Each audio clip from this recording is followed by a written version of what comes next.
లక్షద్వీప్ మన దేశంలో ఒక పార్టు.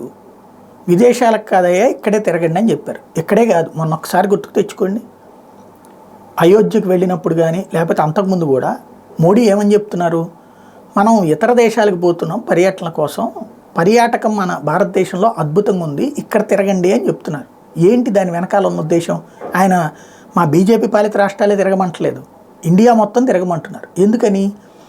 టూరిజం ఇన్కమ్ మన దేశం నుండి టూరిజం పేరుతో విదేశీ మారకద్రవ్యం విదేశాలకు బోలెడంత పోతుంది. అక్కడేందయ్యా, అక్కడికంటే సుందరమైన ప్రదేశాలు మన దేశంలో ఉన్నాయి, తిరగండి అని ఈయన ఒక్కొక్క ప్రాంతాన్ని ఎగ్జిబిట్ చేసుకుంటూ వస్తున్నారు. అసలు ఉద్దేశం అది. దాంట్లోనే మాల్దీవులకి సంబంధించి ఇప్పుడు కొత్త ప్రభుత్వం కూడా వచ్చింది కాబట్టి ఇక్కడ లక్షద్వీప్ అంతకంటే అద్భుతమైందని మోడీ అక్కడికి వెళ్ళాడు కాబట్టి తెలిసింది, లేకపోతే మా లక్షద్వీప్ అంత అద్భుతంగా ఉందని మనకు తెలిసిందా?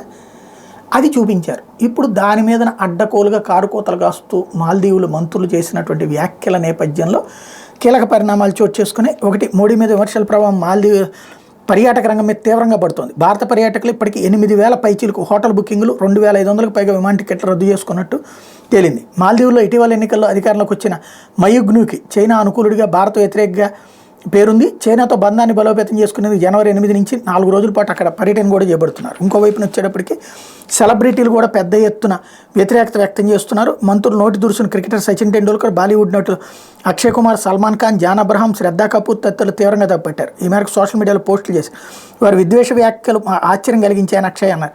మాల్దీవులకు ఏటా భారీగా పర్యాటకులను పంపే భారత్పై అలా మాట్లాడడం దారుణం. పొరుగు వాళ్ళతో స్నేహంగా మెలగాలని అనుకుంటాం, కానీ ఇలాంటి ద్వేషాన్ని మనం ఎందుకు సహించాలి? నేను ఎన్నోసార్లు మాల్దీవులో పర్యటించా, ప్రతిసారి ఆ దేశాన్ని ప్రశంసించా, కానీ మన ఆత్మగౌరవమే ఫస్ట్ ఎక్కిపై మన దీవుల్లో పర్యటిస్తూ మన పర్యాటకానికి దన్నుగా నిలుద్దామంటూ పిలుపునిచ్చారు. లక్షద్వీప్లో అందమైన పరిశుభ్రమైన బీచ్లో ప్రధాని మోడీని చూడటం ఎంతో బాగుంది, మన దేశంలోనే ఇంత అద్భుతమైన బీచ్లు ఉండటం గర్వకారణం అంటూ సల్మాన్ ఖాన్ చెప్పుకొచ్చారు. అతిథి దేవోభవ సందేశంతో భారత్ ఇచ్చే అద్భుతమైన ఆతిథ్యం, విస్తారమైన మన సముద్ర తీరాలను చూడాలి తప్ప వర్ణించలేం, ఇందుకోసం లక్షద్వీపులకు వెళ్లాల్సిందంటూ జాన్ అబ్రహాం బీచ్ ఫోటోలను షేర్ చేశారు. సుందరమైన లక్షద్వీప్ బీచ్ల అందాలను చూసేందుకు ప్లాన్ చేసుకున్నట్టు నటి శ్రద్ధా కపూర్ చెప్పారు. సచిన్ కూడా ఇటీవల లక్షద్వీప్ పర్యటన సందర్భంగా అక్కడ తాను క్రికెట్ ఆడిన వీడియో, బీచ్ ఫోటోలను కూడా షేర్ చేసుకొచ్చారు.